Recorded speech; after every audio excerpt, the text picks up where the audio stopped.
Welcome, everyone. Thank you for tuning in to the news report for day 317 of the war in Ukraine. You are listening to The Account. The major news today was the worsening situation for Ukraine around Solidar. More on that during the flashpoint along the front segment. Additionally, I have one article I want to point out again, and we have some further updates and reactions regarding the proposed ceasefire. Otherwise, there were no other major news to report on. I grouped all the minor updates into the usual news segment consisting of the situation inside Ukraine, the occupied territories, and the international developments. And now for the flashpoints along the front. Solidar. The situation has drastically deteriorated over the past 24 hours.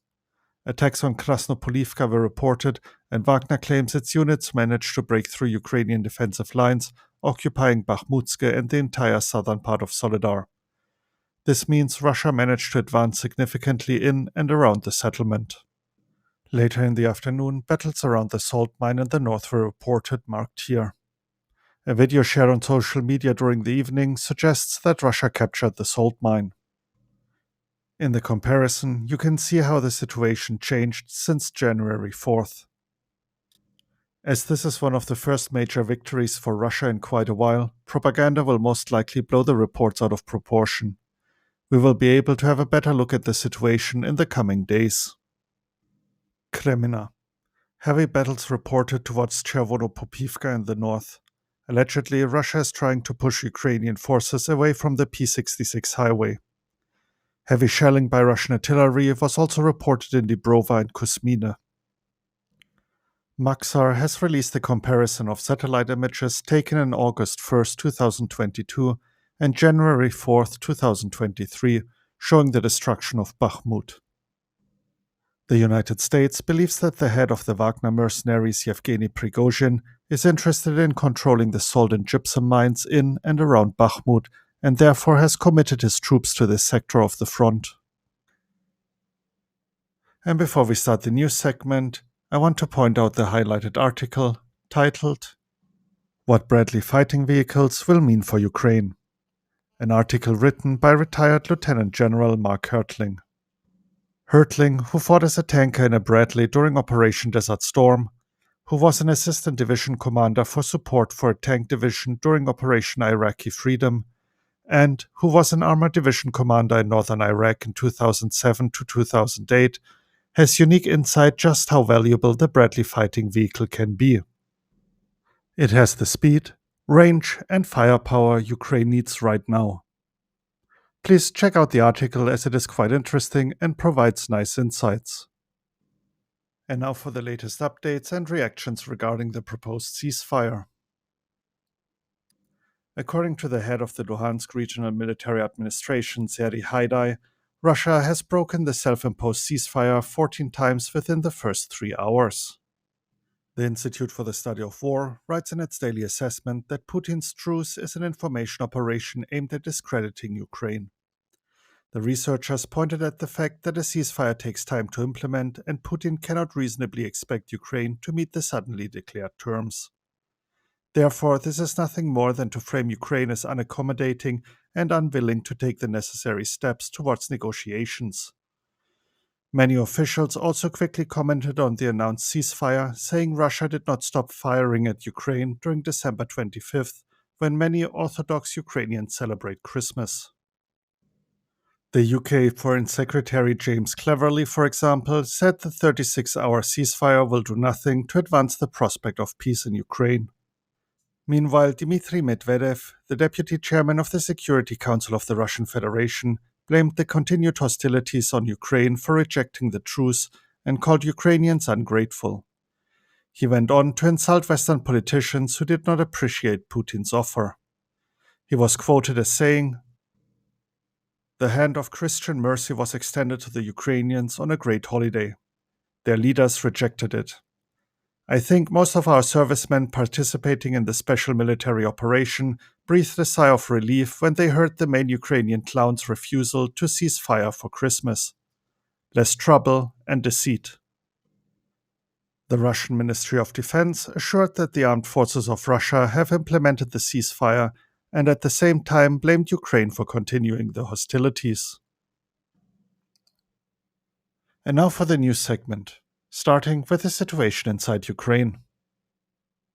During his Christmas greeting, President Zelensky wished Ukrainians a Merry Christmas, harmony to every family, and victory to Ukraine. According to Dmytro Kuleba, Minister of Foreign Affairs of Ukraine, the times of taboos over arms delivery to Ukraine is over.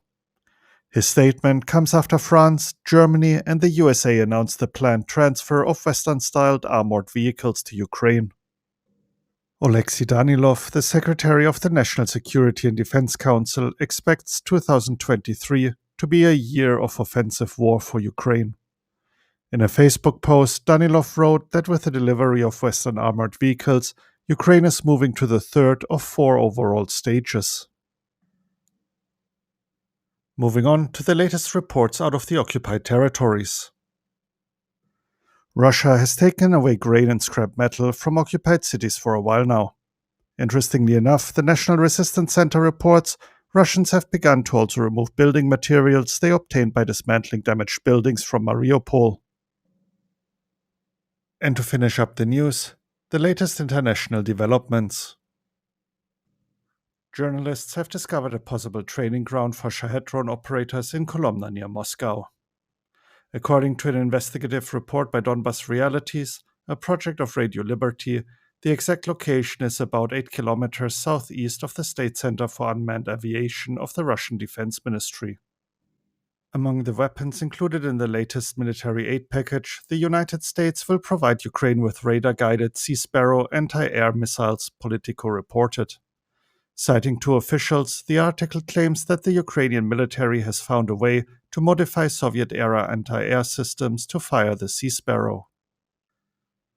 Germany has announced it will transfer the promised Patriot system and Marder vehicles to Ukraine within the first quarter of 2023. In addition, Germany also clarified that 40 Marder vehicles were being prepared for Ukraine. The National Resistance Center reports Russia has begun hiring mercenaries in the Balkans. Especially former Serbian mercenary Dejan Beric is responsible for recruitment efforts. And now the intelligence reports, starting as usual with the UK Ministry of Defense. Militias from the Luhansk People's Republic, LNR, and Donetsk People's Republic, DNR, were formally integrated into the Russian armed forces on December 31, 2022. President Putin presented the formation with their battle colors during a visit to Rostov-on-Don. Russia claims the LNR and DNR are intrinsic parts of the Russian Federation following the fixed accession referendums of September 2022. However, it has discreetly controlled both since 2014, creating DNR's 1st Army Corps and LNR's 2nd Army Corps and supporting them with Russian military officers.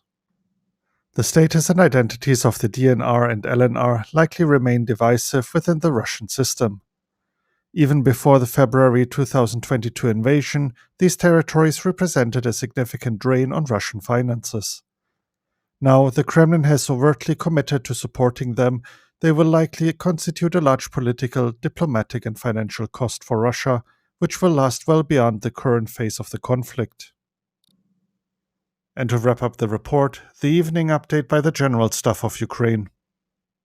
In order to maintain offensive potential and replenish losses, the invaders continue mobilization measures. The enemy is concentrating its main efforts on attempts to completely seize Donetsk region within the administrative border.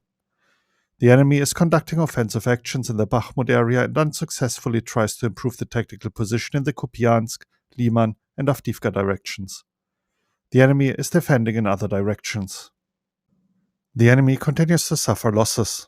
On January 5, 2023, the location of the Russian occupation troops in Havrilivka-Druha, Kherson region, was confirmed to have been destroyed. Currently, it is known that up to 100 wounded servicemen were brought to local hospitals. Information about killed invaders is being clarified. And with that, today's report is finished. If you're interested in any of the articles I mentioned, links to them can be found in the description. Thank you for tuning in and have a great day. You were listening to The Account. Slava Ukraini.